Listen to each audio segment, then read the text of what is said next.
പരിശുദ്ധ കുർബാനയെക്കുറിച്ച് ഞാൻ എന്താണ് വിശ്വസിക്കേണ്ടത്? പരിശുദ്ധ കുർബാന ഈശോ നമുക്ക് നൽകിയ വലിയ സമ്മാനമാണ്, ത്രിത്വത്തിൻ്റെ സമ്മാനമാണ്. ഇത് രക്ഷാകര രഹസ്യങ്ങളുടെ അനുസ്മരണവും ആഘോഷവുമാണ്, സ്നേഹത്തിൻ്റെ കൂദാശയാണ്, ബലിയാണ്, വിരുന്നാണ് എന്നെല്ലാം നമുക്കറിയാം. പക്ഷേ ഈ പരിശുദ്ധ കുർബാനയെക്കുറിച്ച് ഞാനും നിങ്ങളും എന്താണ് വിശ്വസിക്കേണ്ടത്? വിശുദ്ധ യോഹന്നാന്റെ സുവിശേഷം 6-ാം അധ്യായം 51-ാം തിരുവചനം നമ്മോട് പറയുന്നു, സ്വർഗത്തിൽ നിന്നിറങ്ങിയ ജീവനുള്ള അപ്പം ഞാനാണ്. ആരെങ്കിലും ഈ അപ്പത്തിൽ നിന്ന് ഭക്ഷിച്ചാൽ അവൻ എന്നേക്കും ജീവിക്കും. ലോകത്തിൻ്റെ ജീവന് വേണ്ടി ഞാൻ നൽകുന്ന അപ്പം എൻ്റെ ശരീരമാണ്.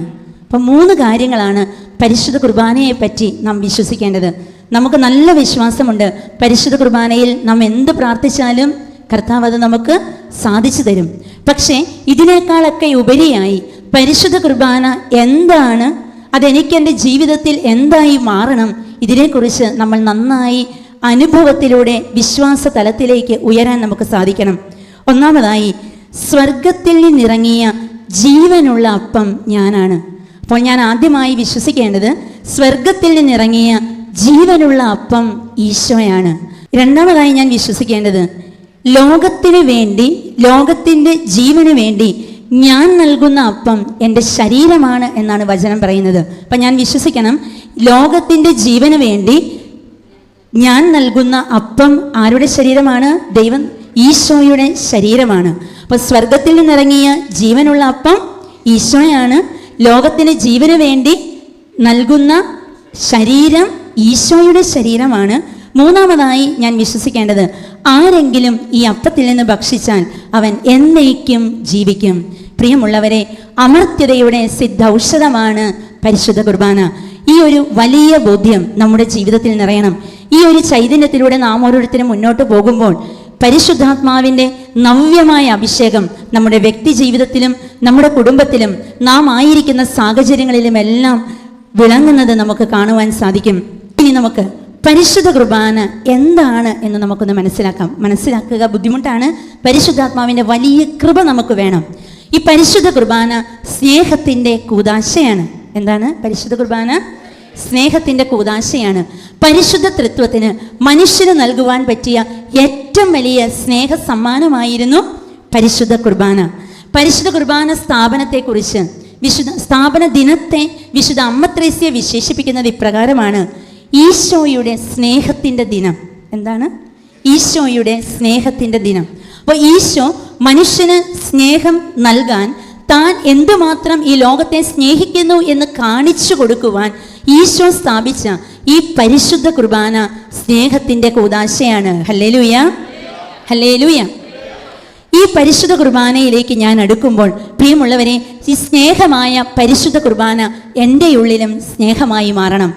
ഞാൻ ഈശോയെ സ്വീകരിച്ചു കഴിയുമ്പോൾ, പരിശുദ്ധ കുർബാനയിലൂടെ എൻ്റെ ജീവിതത്തിലേക്ക് ഈശോ കടന്നു വന്നു കഴിയുമ്പോൾ എന്നിലും ഒരു മാറ്റമുണ്ടാകണം. ഞാനും സ്നേഹത്തിൻ്റെ കൂദാശയായി മാറണം. അല്ലെങ്കിൽ പരിശുദ്ധ ബലി അർപ്പിച്ചതുകൊണ്ട് എൻ്റെ ജീവിതത്തിൽ പരിശുദ്ധ കുർബാനയുടെ മണമുണ്ടാവുകയില്ല.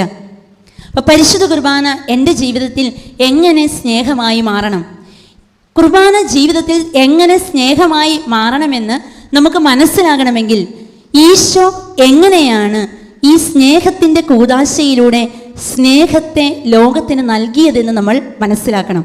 ആ സ്നേഹം വിശുദ്ധ കുർബാനയിലൂടെ എന്നിലേക്ക് വരണം. അപ്പോൾ ഈശോ എങ്ങനെയാണ് സ്നേഹിച്ചത്? നമുക്കറിയാം, ഈശോയുടെ സ്നേഹത്തിന് 3 പ്രത്യേകതകൾ ഉണ്ടായിരുന്നു. ഒന്നാമതായി, ഈശോ തൻ്റെ സ്നേഹവലയത്തിൽ നിന്നും ആരെയും മാറ്റി നിർത്തിയില്ല. എല്ലാവരെയും തൻ്റെ കരവലയത്തിനുള്ളിൽ, സ്നേഹവലയത്തിനുള്ളിൽ ചേർത്ത് നിർത്തണമെന്നത് ഈശോയ്ക്ക് നിർബന്ധമായിരുന്നു. ഈ ഒരു നല്ല നിർബന്ധ ബുദ്ധി നമ്മുടെ ജീവിതത്തിലും ഉണ്ടാകണം. നമ്മുടെ സ്നേഹവലയത്തിൽ നിന്നും ആരെയും മാറ്റി നിർത്താൻ പാടില്ല. നമ്മെ അവഹേളിക്കുന്നവരെയും, നമുക്കെതിരെ തിന്മ വിചാരിക്കുന്നവരെയും, നമ്മെ കുറ്റം പറയുന്നവരെയും, നമ്മെ വിമർശിക്കുന്നവരെയും, നമ്മെ സപ്പോർട്ട് ചെയ്യാത്തവരെയും എല്ലാം സ്നേഹവലയത്തിൽ ചേർത്ത് നമ്മോട് ചേർത്ത് നിർത്തണം. നമുക്കറിയാം, ഈശോ യൂദാസിനോട് കാണിക്കുന്ന മനോഭാവം നമ്മൾ വിശുദ്ധ ഗ്രന്ഥത്തിലൂടെ വായിക്കുമ്പോൾ യൂദാസാണ് ഈശോയെ ഒറ്റിക്കൊടുക്കുന്നത്. ഈശോയ്ക്കെതിരെ ആദ്യം ഇവർ ഫരിസേയരുടെയും ചുങ്കക്കാരുടെയും അടുത്ത് ഈശോയെ ഈശോയെ ഒറ്റിക്കൊടുക്കുവാൻ വേണ്ട കാര്യങ്ങളൊക്കെ ആലോചിക്കുന്നത് ആരാണ്? യൂദാസാണ്. ഇത് ഈശോയ്ക്ക് നന്നായി അറിയാം. ഇവൻ എന്നെ ഒറ്റിക്കൊടുക്കുമെന്നും വെള്ളിക്കാശിൻ്റെ പേരിലാണ് തന്നെ ഒറ്റിക്കൊടുക്കുന്നതെന്നും ആർക്കറിയാമായിരുന്നു? ഈശോയ്ക്ക് അറിയാമായിരുന്നു. പക്ഷേ ഈശോ മാറ്റി നിർത്തിയോ? 12 പേരോടൊപ്പം യൂദാസിനെയും ചേർത്ത് നിർത്തി. തന്നിൽ നിന്ന് മാറ്റി നിർത്താതെ തന്നെ ഒറ്റിക്കൊടുക്കുമെന്ന് അറിയാമായിരുന്നിട്ടും യൂദാസിനെയും ഈശോ തൻ്റെ കരവലയത്തിനുള്ളിലാക്കി. ഇനി നമുക്കറിയാം, വെള്ളിക്കാശ് കൊണ്ടാണ് കർത്താവിനെ യൂദാസ് ഒറ്റിക്കൊടുക്കുന്നത്. വിശ്വസ്തത ഏറെ ആവശ്യമുള്ള ഈ പണക്കിഴിയും ആരെയാണ് കർത്താവ് ഏൽപ്പിക്കുന്നത്? യൂദാസിനെ തന്നെ. ഈ ഒരു മാധ്യമത്തിലൂടെയാണ്, ഈ പണക്കിഴിയിലൂടെയാണ് ഇവൻ തന്നെ ഒറ്റിക്കൊടുക്കുന്നതെന്ന് ഈശോയ്ക്ക് നന്നായി അറിയാമായിരുന്നു. പക്ഷേ യൂദാസ് ഒന്ന് മനസ്സിലാക്കണം, കർത്താവ് എന്നെ ചേർത്ത് പിടിക്കുന്നുണ്ട്. അപ്പോൾ തന്നെ ഒറ്റിക്കൊടുക്കുന്നവരെയും തന്നെ മാറ്റി നിർത്തുന്നവരെയും യാതൊരു പരിധിയും കൂടാതെ മിത്രത്തെ എന്ന പോലെ തൻ്റെ കരവലയത്തിനുള്ളിൽ, സ്നേഹവലയത്തിനുള്ളിലാക്കാൻ ഈശോയ്ക്ക് കഴിഞ്ഞു. പ്രിയമുള്ളവനെ, വിശുദ്ധ കുർബാനയെ സ്നേഹിക്കുന്ന, വിശുദ്ധ കുർബാന സ്വീകരിക്കുന്ന നാം ഓരോരുത്തരും ഇതുപോലെ നമ്മെ ഒറ്റിക്കൊടുക്കുന്നവരെയും മാറ്റി നിർത്തുന്നവരെയും ഈ കരവലയത്തിനുള്ളിലാക്കാൻ നമുക്ക് സാധിക്കണം. എങ്കിൽ മാത്രമേ ഈ വിശുദ്ധ കുർബാനയായവൻ്റെ പേരിനോട് ചേർന്ന് ക്രിസ്ത്യാനി എന്ന് പറഞ്ഞ് നടക്കുവാൻ നാം ഓരോരുത്തരും യോഗ്യരായി മാറുകയുള്ളൂ. പക്ഷേ നമ്മുടെ ജീവിതത്തിലേക്ക് വരുമ്പോൾ നമ്മൾ ചിലപ്പോഴൊക്കെ ഈ ഒരു സ്നേഹവലയത്തിലാക്കുന്നതിന് ചില നിബന്ധനകൾ വെക്കാറുണ്ട്. ഇപ്പോൾ നമ്മെ ആരെങ്കിലും ഇതുപോലെ ഒന്ന് വഞ്ചിച്ചാൽ ആ വ്യക്തി എത്രമാത്രം മാനസാന്തരപ്പെട്ട് വന്നാലും നമ്മുടെ മനസ്സിൽ ഒരു ചോദ്യചിഹ്നം എപ്പോഴും ഉണ്ടാകും. ആ വ്യക്തി പണവുമായി ബന്ധപ്പെട്ട എന്തെങ്കിലും പ്രശ്നങ്ങളാണ് നമ്മോട് കാണിച്ചിട്ടുണ്ടെങ്കിൽ പുറത്തിറങ്ങുമ്പോൾ ആ പണക്കിഴി ഒന്ന്, അല്ലെങ്കിൽ ആ ബോക്സ് ഒന്ന് പൂട്ടി താക്കോല് പോക്കറ്റിലിടാൻ മറക്കില്ല. പക്ഷെ കർത്താവിന് അറിയാമായിരുന്നു, ഈ യൂദാസ് ഈ പണക്കുഴി കൊണ്ട് തന്നെ ഒറ്റിക്കൊടുക്കും. അത് തന്നെ അവനെ ഏൽപ്പിച്ചു കൊടുത്തു. ആരെയും മാറ്റി നിർത്താതെ എൻ്റെ ശത്രുവിന് പോലും ഞാൻ അവനെ എൻ്റെ സ്നേഹവലയത്തിനുള്ളിലാക്കി എന്ന് അവന് ബോധ്യം ലഭിക്കത്തക്ക രീതിയിൽ ഞാൻ എൻ്റെ കൂടെയുള്ളവരെ സ്നേഹിക്കണം, അവരെ എൻ്റെ സ്നേഹവലയത്തിനുള്ളിലാക്കണം. ഹല്ലേലൂയ! ജീവനോടെ പറയാം ഹല്ലേലൂയ, ഹല്ലേലൂയ. രണ്ടാമതായി ഈശോയുടെ സ്നേഹം. ഈശോ യൂദാസിൻ്റെയും കാൽപാദം വരെ താണു. അതായത് തന്നെ ഒറ്റിക്കൊടുക്കുന്നവൻ്റെ കാല് കഴുകാനും കർത്താവ് തയ്യാറായി. പ്രിയമുള്ളവരെ, ഇതുപോലെ നമ്മെ ഉപദ്രവിക്കുന്ന, നമ്മെ കുറ്റപ്പെടുത്തുന്ന, ഒറ്റപ്പെടുത്തുന്നവരുടെ കാൽപാദത്തോളം താണ് അവനെ ശുശ്രൂഷിക്കുവാനുള്ള വലിയൊരു കൃപ നമുക്ക് ലഭിക്കണം. ഇത് വിശുദ്ധ കുർബാനയെ ആഴത്തിൽ സ്നേഹിച്ചാൽ, വിശുദ്ധ കുർബാന ആയവൻ്റെ ചൈതന്യം നമ്മുടെ ജീവിതത്തിലേക്ക് കടന്നു വന്നാൽ ഇതും നമുക്ക് സാധ്യമാകും. മൂന്നാമതായി നാം കാണുന്നത് ഈശോയുടെ കുരിശിലെ പ്രാർത്ഥനയാണ്. തന്നെ കുരിശിൽ തറച്ചവർക്ക് വേണ്ടി ഈശോ കുരിശിൽ കിടന്ന് പ്രാർത്ഥിക്കുന്നു. നമ്മെയും ചില വ്യക്തികൾ ചിലപ്പോൾ കുരിശിൽ തറയ്ക്കാം. ആ കുരിശിൽ കിടന്നുകൊണ്ട് കർത്താവേ, ഇവർ ചെയ്യുന്നത് എന്തെന്ന് ഇവരറിയുന്നില്ല, ഇവരോട് ക്ഷമിക്കണമേ എന്ന് ഈശോ പ്രാർത്ഥിച്ച ആ പ്രാർത്ഥന പ്രാർത്ഥിക്കുവാൻ പ്രിയമുള്ളവരെ നമുക്ക് സാധിക്കണം. അപ്പോൾ സ്നേഹത്തിൻ്റെ കൂദാശയായ ഈ ദിവ്യ കാരുണ്യത്തിലേക്ക്, ഈ പരിശുദ്ധ കുർബാനയിലേക്ക് നമ്മൾ കടന്നു ചെല്ലുമ്പോൾ നമ്മുടെ സ്നേഹവലയത്തിൽ നിന്നും ആരെയും ഞാൻ മാറ്റി നിർത്തിക്കൂടാ. രണ്ടാമതായി, എന്നെ ഒറ്റിക്കൊടുക്കുന്നവനെ, എന്നെ കുറ്റപ്പെടുത്തുന്നവനെ, എന്നെ മാറ്റി നിർത്തുന്നവൻ്റെ കാൽപാദത്തോളം താണ് അവനെ ശുശ്രൂഷിക്കുവാനുള്ള വലിയ കൃപ എനിക്ക് ലഭിക്കണം.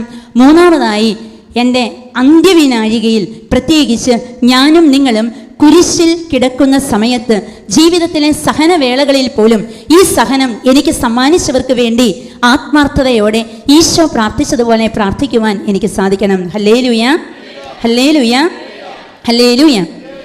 ഇനി രണ്ടാമതായി, പരിശുദ്ധ കുർബാന അമർത്യതയുടെ ഔഷധമാണ്. ഉൽപ്പത്തി പുസ്തകം 3-ാം അധ്യായം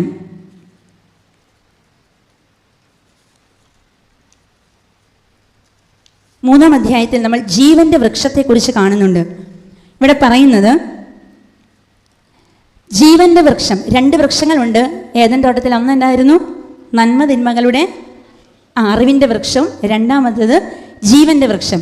ജീവന്റെ വൃക്ഷത്തെക്കുറിച്ച് പറയുമ്പോൾ ഇതാണ്, ജീവന്റെ വൃക്ഷം അമർത്യതയുടെ ഔഷധമാണ്. അതായത് നമ്മെ അതിൻ്റെ ഫലം, ജീവന്റെ വൃക്ഷത്തിൻ്റെ ഫലം ഭക്ഷിച്ചാൽ നമ്മൾ അമർത്യരായി മാറും. ഇത് തന്നെ വെളിപാട് പുസ്തകം 22-ാം അധ്യായം 2-ാം തിരുവചനത്തിൽ നാം ഇപ്രകാരം വായിക്കുന്നു: ജീവന്റെ വൃക്ഷത്തിന്റെ ഇല ഭക്ഷിക്കുന്നവർക്ക് രോഗശാന്തിയും അമർത്യതയും ദൈവം സമ്മാനിക്കും. പ്രിയമുള്ളവരെ, ഈ വിശുദ്ധ കുർബാന, ഈ ജീവന്റെ വൃക്ഷം എന്ന് പറയുന്നത് നമ്മുടെ ബലിപീഠമാണ്. ഈ ജീവന്റെ വൃക്ഷത്തിന്റെ ഫലം എന്ന് പറയുന്നത് പരിശുദ്ധ കുർബാനയാണ്. അപ്പോൾ ഈ ജീവന്റെ വൃക്ഷത്തിന്റെ ഫലം ഭക്ഷിക്കുന്ന നാം എല്ലാവരും അമർത്യരാകും. ഒപ്പം നമുക്ക് കർത്താവ് എന്ത് നൽകും? രോഗശാന്തി നൽകും.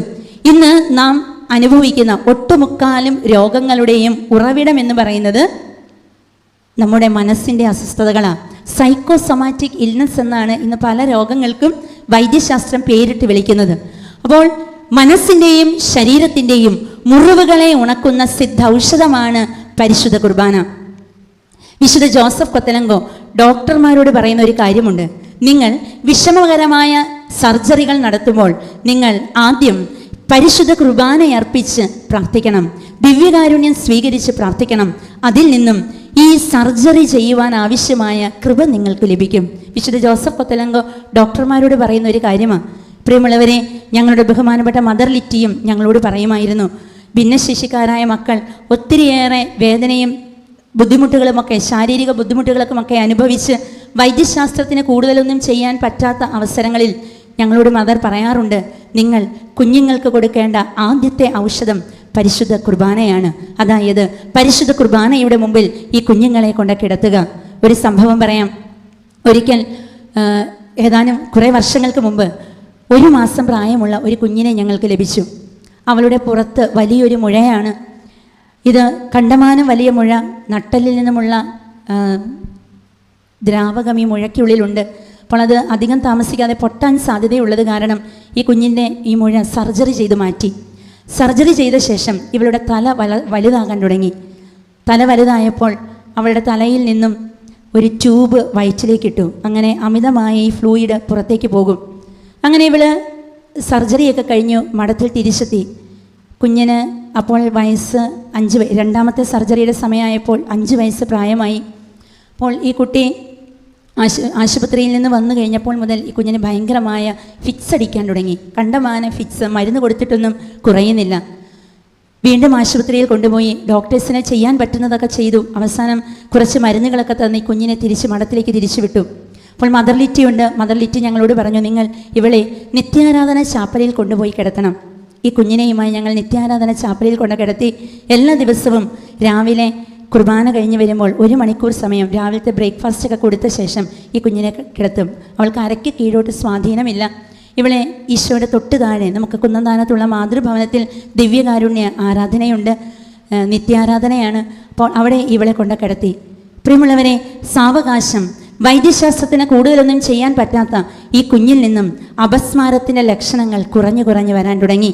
അങ്ങനെ ഏതാണ്ട് 1 ആഴ്ച സമയമായപ്പോൾ ഇവളുടെ ഫിക്സ് നിന്നു എന്ന് തന്നെ നമുക്ക് പറയാം. ഹല്ലേലൂയ, ഹല്ലേലൂയ, ഹല്ലേലൂയ. പിന്നീട് ഈ കുഞ്ഞിൻ്റെ ജീവിതത്തിൽ അവളുടെ ഒരു ദിനചര്യ പോലെയായി നിത്യാരാധന ചാപ്പലിൽ പോയുള്ള പ്രാർത്ഥന. അങ്ങനെ ദിവസങ്ങൾ കഴിഞ്ഞു, മാസങ്ങൾ കഴിഞ്ഞു. ഒരിക്കൽ ഈ കുഞ്ഞിന്, അവളുടെ പേര് ഹന്ന എന്നാണ്, ഇന്നിപ്പോൾ അവൾ 4ാം ക്ലാസ്സിൽ പഠിക്കുന്നു. ഇവൾക്ക് ഒരു പനി വന്നു. പനി വന്നപ്പോൾ നേരത്തെ ഫിക്സ് ഉണ്ടായി പരിചയമുള്ളതിനാൽ ഞങ്ങൾ ഇനി അത് വഷളാകണ്ട എന്ന് കരുതി പനി കണ്ടത് ഇവൾക്ക് മരുന്നുമായി, ഒരു ഔൺസ് ഗ്ലാസ്സിൽ മരുന്നുമായി ഇവളുടെ അടുത്ത് ചെന്നു. അപ്പോൾ ഇവൾ 5 വയസ്സ് പ്രായമുള്ള ഈ ഹന്നമോൾ അവളുടെ 2 കുഞ്ഞിക്കൈകൾ വായിൽ പൊത്തിപ്പിടിച്ചിട്ട് ഞങ്ങളോട് പറഞ്ഞു, ചേച്ചി എനിക്ക് മരുന്ന് വേണ്ട, എന്നെ ഈശോയുടെ അടുത്ത് കൊണ്ടുപോയി കിടത്തണം. ഹല്ലേലൂയ, ഹല്ലേലൂയ, ഹല്ലേലൂയ. ഞങ്ങളെ അവർ ചേച്ചി എന്നാണ് വിളിക്കുന്നത്. ഈ കുഞ്ഞ് പറഞ്ഞതാണ്, ചേച്ചി എനിക്ക് മരുന്ന് വേണ്ട, എന്നെ ഈശോയുടെ അടുത്ത് കൊണ്ടുപോയി കിടത്തണം. പ്രിയമുള്ളവരെ, ആ കുഞ്ഞു ഹൃദയത്തിൽ, ആ കുഞ്ഞു മനസ്സിൽ ദിവ്യകാരുണ്യനാഥൻ ദിവ്യ ഔഷധമായി കടന്നു വന്നെങ്കിൽ എന്തുകൊണ്ട് യാതൊരു ശാരീരിക ന്യൂനതയുമില്ലാത്ത എനിക്കും നിങ്ങൾക്കും ഈ ദിവ്യകാരുണ്യമായ സിദ്ധൌഷധമായ അമർത്യതയുടെ ഔഷധമായ രോഗശാന്തി പ്രദാനം ചെയ്യുന്ന ഈ ദിവ്യകാരുണ്യത്തിന് മുൻപിൽ എൻ്റെ ഹൃദയവും മനസ്സും ശരീരവും തുറന്നു വെച്ച് കർത്താവിൻ്റെ സൗഖ്യത്തിന് വേണ്ടി യാചിച്ചുകൂടാ? ഹല്ലേലൂയ, ഹല്ലേലൂയ, ഹല്ലേലൂയ.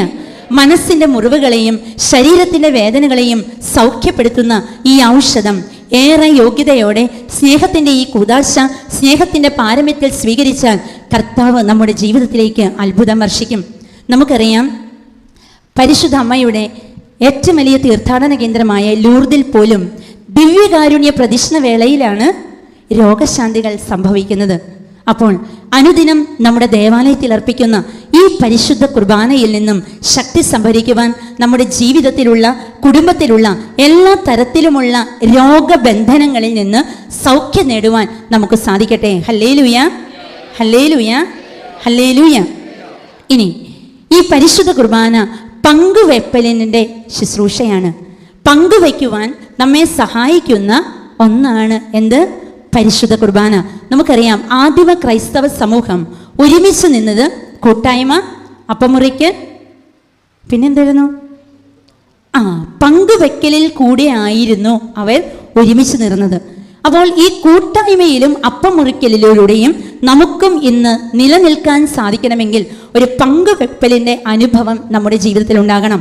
ഇന്ന് നമ്മെ സംബന്ധിച്ചിടത്തോളം നമ്മൾ ചിന്തിച്ചാൽ ചിലപ്പോൾ സാമ്പത്തികമായി അധികമൊന്നും നമുക്കുണ്ടാവില്ല പങ്കുവെക്കാൻ.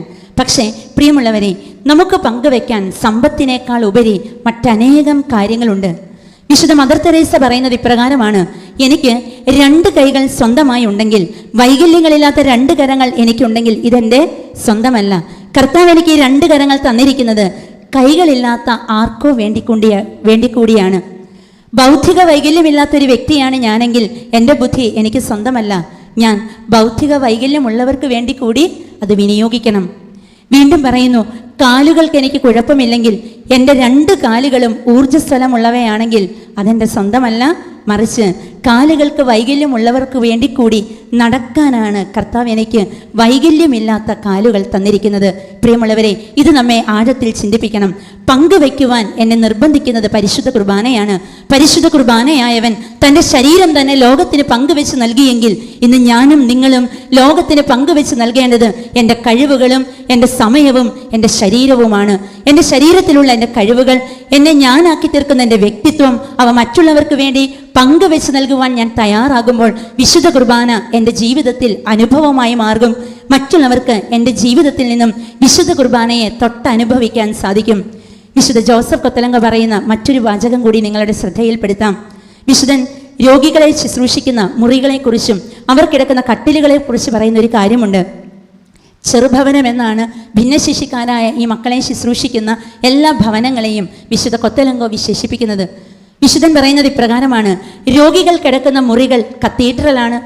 അതിലെ ഓരോ കട്ടിലും ബലിപീഠമാണ്. അതിൽ കിടക്കുന്നത് ഈശോയാണ്. അതിനാൽ അവനെ നമ്മൾ മുട്ടിന്മേൽ നിന്ന് വേണം ശുശ്രൂഷിക്കുവാൻ. പ്രിയമുള്ളവരെ, പങ്കുവെക്കലിൻ്റെ ഈ ഒരു മനോഭാവം നമ്മിൽ ഉണ്ടാകണമെങ്കിൽ നമുക്ക് ഇടയിൽ വസിക്കുന്ന എന്തെങ്കിലും തരത്തിലുള്ള ന്യൂനതകൾ ഉള്ളവരുണ്ടാകാം. ചിലപ്പോൾ മനസ്സിനുള്ള വിഷമങ്ങളാകാം. നമ്മൾ അടുത്തു ചെന്നവരെ പോട്ടെ സഹോദര, പോട്ടെ സഹോദരി എന്ന് പറഞ്ഞ് തോളിൽ തട്ടിയൊന്ന് ആശ്വസിപ്പിച്ചാൽ അത് ആ വ്യക്തിക്ക് ലഭിക്കുന്ന ഒരു വലിയ പങ്കുവെക്കലിൻ്റെ അനുഭവമാണ്. പ്രിയമുള്ളവരെ, ഇങ്ങനെ പങ്കുവെക്കുവാൻ എനിക്ക് സാധിക്കണമെങ്കിൽ ഈ കൊത്തലങ്കോ പിതാവ് പറയുന്നത് പോലെ പാവപ്പെട്ട മക്കളിൽ, ഭിന്നശേഷിക്കാരായ മക്കളിൽ, അത് അല്ലെങ്കിൽ നമ്മുടെ അടുത്തിരിക്കുന്നവർക്ക് ശാരീരിക ഭിന്നശേഷി ഒന്നുമില്ലെങ്കിലും മറ്റ് പലതരത്തിലുള്ള ഭിന്നശേഷി ഉള്ളവരാണ്, അവരെ കണ്ട് അവരിൽ ഈശോയെ ദർശിച്ച് അവരായിരിക്കുന്നിടത്ത് ഈശോയുടെ സ്നേഹം പകർന്നു കൊടുക്കുവാൻ നമുക്ക് സാധിക്കണം. പ്രിയമുള്ളവരെ, അങ്ങനെ ഈ പങ്കുവെക്കലിൻ്റെ ശുശ്രൂഷ, ഈ പങ്കുവെക്കലിൻ്റെ കൂദാശ നമ്മുടെ ജീവിതത്തിലൂടെ അനേകർക്ക് നൽകുവാൻ നമുക്ക് സാധിക്കട്ടെ. ഹല്ലേലൂയ, ഹല്ലേലൂയ, ഹല്ലേലൂയ. ഒരിക്കൽ ഒരു ബഹുമാനപ്പെട്ട വൈദികനും അദ്ദേഹത്തിൻ്റെ ഒരു സുഹൃത്തും കൂടി ഒരു മെഡിക്കൽ കോളേജിലേക്കുള്ള വഴിയിലൂടെ മുന്നോട്ട് നീങ്ങുകയാണ്. മെഡിക്കൽ കോളേജിനെ ലക്ഷ്യമാക്കിയാണ് ഇവരുടെ യാത്ര. ഇവരിങ്ങനെ സംസാരിച്ച് മുന്നോട്ട് പോകുമ്പോൾ ഈ വഴിയരികിൽ സോറിയാസിസ് വ്രണബാധിതനായ ഒരു മനുഷ്യനിരുന്ന് ഭിക്ഷ യാചിക്കുകയാണ്. ബഹുമാനപ്പെട്ട വൈദികനും അദ്ദേഹത്തിൻ്റെ സുഹൃത്തും സംസാരിച്ച് പോകുന്നതിനിടയിൽ ഇദ്ദേഹത്തെ അത്ര ശ്രദ്ധിക്കുന്നില്ല. പക്ഷേ അച്ഛൻ കുറച്ച് മുന്നോട്ട് കടന്നപ്പോൾ ഇങ്ങനെ ഒരു നിലവിളി കേൾക്കുകയാണ്. ഇദ്ദേഹം ഇങ്ങനെ ഭിക്ഷ യാചിക്കുന്ന ശബ്ദം. അപ്പോൾ അച്ഛൻ തിരിച്ചു വന്ന് തൻ്റെ പോക്കറ്റിൽ നിന്നും 5 രൂപയുടെ ഒരു നാണയമെടുത്ത് ഈ സഹോദരൻ്റെ കയ്യിൽ വെച്ച് കൊടുത്തിട്ട് ചോരയൊലിക്കുന്ന വ്രണബാധിതനായ, സോറിയാസിസ് ബാധിതനായ ഈ മനുഷ്യൻ്റെ കവിളിൽ തട്ടി അച്ഛൻ പറഞ്ഞു, എന്നാൽ സഹോദര പോട്ടെ എന്ന് പറഞ്ഞ് അച്ഛൻ ഇങ്ങനെ മുന്നോട്ട് നടന്ന ക്ഷണത്തിൽ ഈ ഭിക്ഷക്കാരനായ ഈ മനുഷ്യനിൽ നിന്നും ഒരു ശബ്ദം ഉണ്ടാവുകയാണ്, എൻ്റെ ദൈവമേ എന്ന്. അപ്പോൾ അച്ഛൻ്റെ ഒപ്പം കൂടെ നടന്ന സുഹൃത്ത് അച്ഛനോട് ചോദിച്ചു, അച്ഛനോ ദൈവം, പിച്ചക്കാരനോ ദൈവം? അല്പസമയത്തെ മൗനത്തിന് ശേഷം ബഹുമാനപ്പെട്ട വൈദികൻ സുഹൃത്തിനോട് പറഞ്ഞു, പിച്ചക്കാരനിലുള്ള ദൈവത്തെ അച്ഛനിലുള്ള ദൈവം കണ്ടപ്പോൾ അച്ഛനിലുള്ള ദൈവത്തെ പിച്ചക്കാരനിലുള്ള ദൈവം പ്രത്യഭിവാദനം ചെയ്തതാണ് സഹോദര താങ്കൾ കേട്ടത്. പിച്ചക്കാരൻ എന്ന് പറഞ്ഞത് ആ ഒരു പ്രാസം ഒപ്പിച്ച് പറഞ്ഞു എന്നേ ഉള്ളൂ. അപ്പോൾ ഈ ഭിക്ഷക്കാരനിലുള്ള ദൈവത്തെ അച്ഛനിലുള്ള ദൈവം കണ്ടപ്പോൾ അച്ഛനിലുള്ള ദൈവത്തെ ഭിക്ഷക്കാരനിലുള്ള ദൈവം പ്രത്യഭിവാദനം ചെയ്തതാണ് സഹോദര താങ്കൾ കേട്ടത്. പ്രിയമുള്ളവരെ, പരിശുദ്ധ കുർബാനയ്ക്ക് നമ്മെ തന്നെ സമർപ്പിക്കുമ്പോൾ, പരിശുദ്ധ കുർബാനയിൽ നിന്നും ശക്തി സംഭരിച്ച് അനുദിന ജീവിതത്തിൽ ഞാൻ വ്യാപരിക്കുമ്പോൾ എനിക്കും നിങ്ങൾക്കും അപരനിൽ വസിക്കുന്ന ഈശോയെ കാണാൻ സാധിക്കണം. അപ്പോൾ ആ വ്യക്തിക്ക് എന്നിലുള്ള ത്രിത്വത്തെ, പരിശുദ്ധ കുർബാനയെ, ഈശോയെ ദർശിക്കുവാൻ സാധിക്കും. പ്രിയമുള്ളവരെ, നമ്മിലൂടെ അനേകർ കാണേണ്ടത് ഞാൻ എന്ന വ്യക്തിയെയല്ല, മറിച്ച് പരിശുദ്ധ കുർബാനയായവനെ ലോകം കാണണം. ഞാനും ലോകത്തിൽ കാണേണ്ടത് മറ്റു മനുഷ്യരെയല്ല, അവരിൽ ഓരോരുത്തരും അവരുടെ ഉള്ളിൽ വസിക്കുന്ന പരിശുദ്ധ ത്രിത്വത്തെ, ഈശോയെ ദർശിക്കുവാൻ എനിക്ക് സാധിക്കണം. ഹല്ലേലൂയ, ഹല്ലേലൂയ, ഹല്ലേലൂയ. ഇന്നത്തെ ഈ സാഹചര്യത്തിൽ നമുക്ക് അഭയം തേടാൻ പറ്റിയ രക്ഷാ സങ്കേതമാണ് പരിശുദ്ധ കുർബാന. എന്താണ്? രക്ഷാ സങ്കേതമാണ് പരിശുദ്ധ കുർബാന. നമുക്കറിയാം, ഇന്നത്തെ കാലഘട്ടം എന്ന് പറയുന്നത് എന്തുകൊണ്ടും പാപം, അതുപോലെ തന്നെ പെരുകിക്കൊണ്ടിരിക്കുന്ന പാപവും തിന്മയും പെരുകിക്കൊണ്ടിരിക്കുന്ന ഒരു ലോകത്തിലാണ് നാം ജീവിക്കുന്നത്.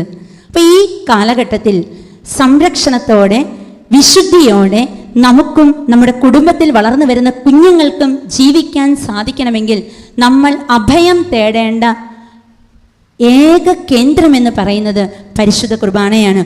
പരിശുദ്ധ കുർബാന നമ്മുടെ രക്ഷാ സങ്കേതമാണ്. അത് നമുക്ക് മനസ്സിലാകണമെങ്കിൽ നമുക്ക് വിശുദ്ധ ക്ലാര പുണ്യവതിയുടെ ജീവിതത്തിലേക്കൊന്ന് കടന്നു ചെല്ലാം. വിശുദ്ധ ഫ്രാൻസിസ് അസീസിയുടെ ആഹ്വാനപ്രകാരം വിശുദ്ധ കുർബാനയിൽ നിന്നും വിശുദ്ധ കുർബാനയെ ഏറെ സ്നേഹിക്കുകയും കുർബാനയിൽ നിന്ന് ശക്തി സംഭരിക്കുകയും ചെയ്ത ഒരു വലിയ വിശുദ്ധയാണ് വിശുദ്ധ ക്ലാര. ഒരിക്കൽ സാൻ ഡാമിയാനോ ദേവാലയം ആയിരക്കണക്കിന് തുർക്കികൾ കടന്നു വന്ന് ആക്രമിക്കുവാൻ തുടങ്ങി. വിശുദ്ധ ക്ലാര ഈ ആക്രമണം കണ്ട് ഭയന്ന് പിന്മാറിയില്ല, മറിച്ച് അവൾ അരുളിക്കയിലിരിക്കുന്ന തിരുവോസ്തിയുമായി ഈ ആക്രമണകാരികളുടെ മുന്നിലേക്ക് കടന്നു ചെല്ലുകയാണ്. അവൾ അരുളിക്കയിലിരിക്കുന്ന ഈശോയെ ഇവർക്ക് നേരെ എടുത്തുയർത്തി. പ്രിയമുള്ളവരെ, ചരിത്രത്തിൽ നാം വായിക്കുന്നത് ഇപ്രകാരമാണ്: ഈ സൈന്യം ഈ പരിശുദ്ധ കുർബാനയിൽ നിന്നും ഉണ്ടായ വലിയ ശക്തിയിൽ അവരുടെ കണ്ണഞ്ചിപ്പോയി എന്നാണ് പറയുന്നത്. ആക്രമിക്കാൻ വന്ന ഈ തുർക്കി സൈന്യം വിശുദ്ധ ക്ലാരയെയോ ആ ഭവനത്തെയോ നശിപ്പിക്കാതെ അവർ ഓടി രക്ഷപ്പെടുകയാണ് ഉണ്ടായത്. ഇന്നത്തെ ഈ കാലഘട്ടത്തിൽ ദുഷ്ടശക്തികളും ദുഷ്ടസാമീപ്യങ്ങളും പെരുത്തു വരുമ്പോൾ, പ്രിയമുള്ളവരെ, എനിക്കും നിങ്ങൾക്കും എടുത്തുയർത്താൻ പറ്റിയ ശക്തിയേറിയ ആയുധമാണ് പരിശുദ്ധ കുർബാന. ഇതിൽ നിന്ന് നാം ശക്തി സംഭരിക്കണം. നമ്മുടെ കുടുംബത്തിൽ വളരുന്ന മക്കളെ ഇതിന് നാം പ്രേരിപ്പിക്കണം. ഇതിൽ നിന്ന് പ്രചോദനം ഉൾക്കൊള്ളാൻ അവരെ പഠിപ്പിക്കണം. അപ്പോൾ ഒരു കുഞ്ഞു പോലും ആധുനികതയുടെ അതിപ്രസരതയിൽപ്പെട്ട് ജീവിതം നശിപ്പിക്കാൻ ഇടയാവുകയില്ല. ഹല്ലേലൂയ, ഹല്ലേലൂയ, ഹല്ലേലൂയ. ഇന്ന് ഒട്ടനവധി ആളുകൾ സത്യവിശ്വാസത്തിൽ നിന്നും പിന്മാറിക്കൊണ്ടിരിക്കുന്ന സാഹചര്യമാണ്.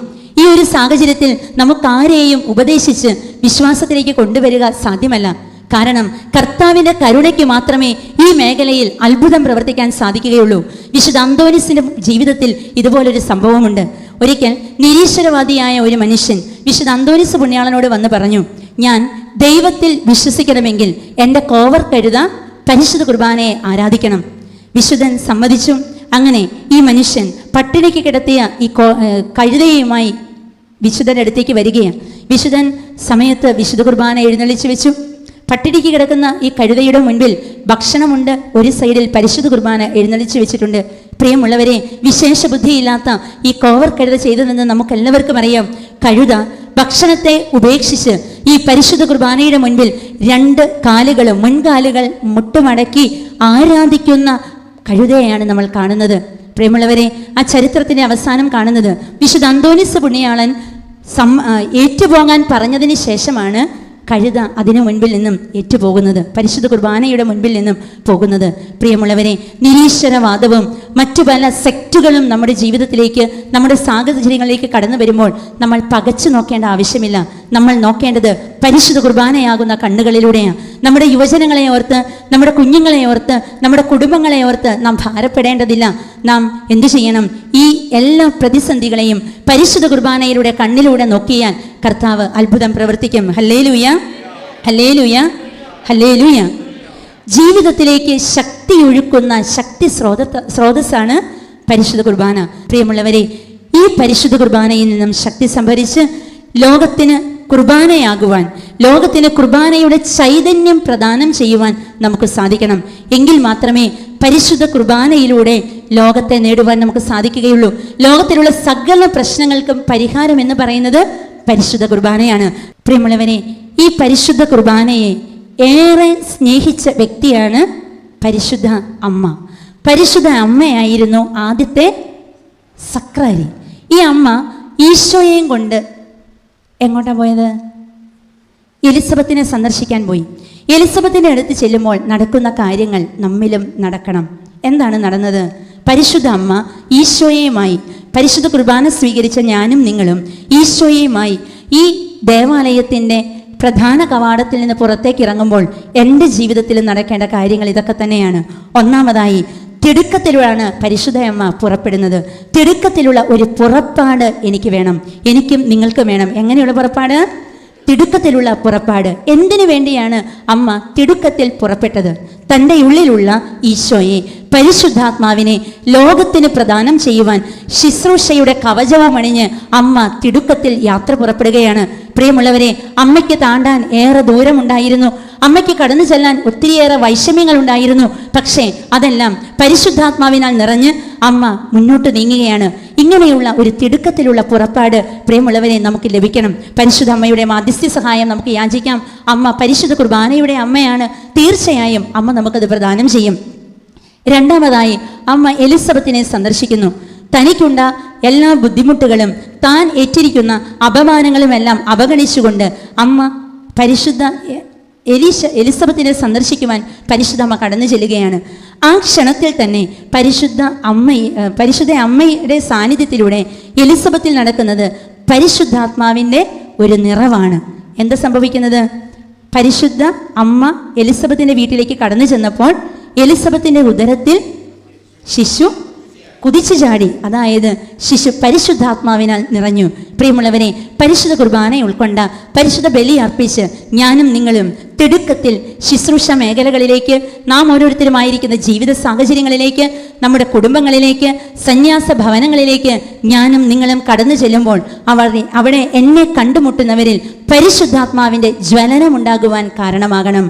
ഹല്ലേലൂയ, ഹല്ലേലൂയ, ഹല്ലേലൂയ. ഇനി നമുക്കറിയാം, എലിസബത്തിൽ നിന്നും ജനിക്കുന്നത് ആരാണ്? സ്നാപക യോഹന്നാൻ. സ്നാപക യോഹന്നാൻ ആരായിരുന്നു? ഈശോയ്ക്ക് വഴിയൊരുക്കിയവന്. പ്രിയമുള്ളവരെ, ഞാനും നിങ്ങളും ചെന്ന് ഇങ്ങനെ അഭിവാദനം ചെയ്യുമ്പോൾ, ഈശോയുടെ നാമത്തിൽ മറ്റുള്ളവരെ കാണുമ്പോൾ, എന്നെ കാണുന്നവരും ഞാൻ പുഞ്ചിരി സമ്മാനിക്കുന്നവരും എനിക്ക് പുഞ്ചിരി സമ്മാനിക്കുന്നവരുമെല്ലാം പരിശുദ്ധാത്മാവിനാൽ നിറയണം. അവരിൽ നിന്നുമുണ്ടാകുന്ന ഫലങ്ങൾ ഈശോയ്ക്ക് വഴിയൊരുക്കുന്നവരായി മാറണം. പ്രിയമുള്ളവരെ, പരിശുദ്ധാത്മാവിനാൽ നിറഞ്ഞ് വിശുദ്ധ കുർബാനയുടെ സാക്ഷികളായി ഞാനും നിങ്ങളും ലോകത്തിലേക്ക് ഇറങ്ങിച്ചെല്ലുമ്പോൾ എൻ്റെ ജീവിതം കൊണ്ട് ലോകത്തിന് മനസ്സിലാക്കുവാൻ സാധിക്കേണ്ടത്, ലോകത്തിന് സ്വന്തമാക്കുവാൻ സാധിക്കേണ്ടത്, ലോക സുവിശേഷവൽക്കരണത്തിൻ്റെ വക്താവായി എന്നെയും നിങ്ങളെയും കാണാൻ അവർക്ക് സാധിക്കണം. ഈശോയെയും കൊണ്ട് ലോകത്തിലേക്ക് ഇറങ്ങുവാൻ നമുക്ക് സാധിക്കട്ടെ. ഹല്ലേലൂയ, ഹല്ലേലൂയ. ഇനി പരിശുദ്ധ കുർബാന എവിടെ അർപ്പിക്കണം എന്നതിനെക്കുറിച്ചും നമുക്കൊന്ന് കാണാം. രാജാക്കന്മാരുടെ 1-ാം പുസ്തകം 3-ാം അധ്യായം 4 മുതൽ 6 വരെയുള്ള തിരുവചനം നമുക്കൊന്ന് വായിക്കാം. ഇവിടെ നമ്മൾ കാണുന്നത് സോളമൻ്റെ ബലിയർപ്പണത്തെക്കുറിച്ചാണ്. രാജാക്കന്മാരുടെ 1-ാം പുസ്തകം 3-ാം അധ്യായം 4 മുതൽ 6 വരെയുള്ള തിരുവചനങ്ങൾ. വചനം ഇപ്രകാരമാണ്: ഒരിക്കൽ രാജാവ് ബലിയർപ്പിക്കുവാൻ മുഖ്യ പൂജാഗിരിയായ ഗിബയോനിലേക്ക് പോയി. ആ ബലിപീഠത്തിൽ അവൻ 1000 ദഹനബലി അർപ്പിച്ചിട്ടുണ്ടായിരുന്നു. അവിടെ വെച്ച് രാത്രി കർത്താവ് സോളമന് സ്വപ്നത്തിൽ പ്രത്യക്ഷനായി. ദൈവം അവനോട് അരുളി ചെയ്തു, നിനക്ക് എന്തു വേണമെന്ന് പറഞ്ഞുകൊള്ളുക. അവൻ പറഞ്ഞു, എൻ്റെ പിതാവും അങ്ങയുടെ ദാസനുമായ ദാവീദ് വിശ്വസ്തയോടും നീതിബോധത്തോടും ഹൃദയപരമാർത്ഥതയോടും കൂടെ അവിടുത്തെ മുൻപിൽ വ്യാപരിച്ചു. ഇവിടെ കൊണ്ട് നമുക്ക് ഈ വചനഭാഗം നിർത്താം. നമുക്കിനി ഇതിനെക്കുറിച്ചൊന്ന് ചിന്തിക്കാം. ഇവിടെ രാജാവ് ബലിയർപ്പിക്കുവാൻ മുഖ്യ പൂജാഗിരിയായ ഗിബയോനിലേക്ക് പോയി. ഏത് രാജാവാണ്? സോളമൻ രാജാവ്. മുഖ്യ പൂജാഗിരി എന്ന് പറയുമ്പോൾ നമുക്ക് അതിൽ നിന്ന് മനസ്സിലാക്കുവാൻ സാധിക്കും അവിടെ മറ്റനേകം പൂജാഗിരികൾ ഉണ്ടായിരുന്നു. പക്ഷേ സോളമൻ രാജാവ് ബലിയർപ്പിക്കുവാൻ പോയത് മുഖ്യ പൂജാഗിരിയായ ഗിബയോനിലാണ്. അവിടെ ആ ബലിപീഠത്തിൽ അവൻ 1000 ദഹനബലി അർപ്പിച്ചിട്ടുണ്ടായിരുന്നു. പ്രിയമുള്ളവരെ, ഇതുപോലെ എനിക്കും നിങ്ങൾക്കും ഒരു മുഖ്യ പൂജാഗിരിയുണ്ട്.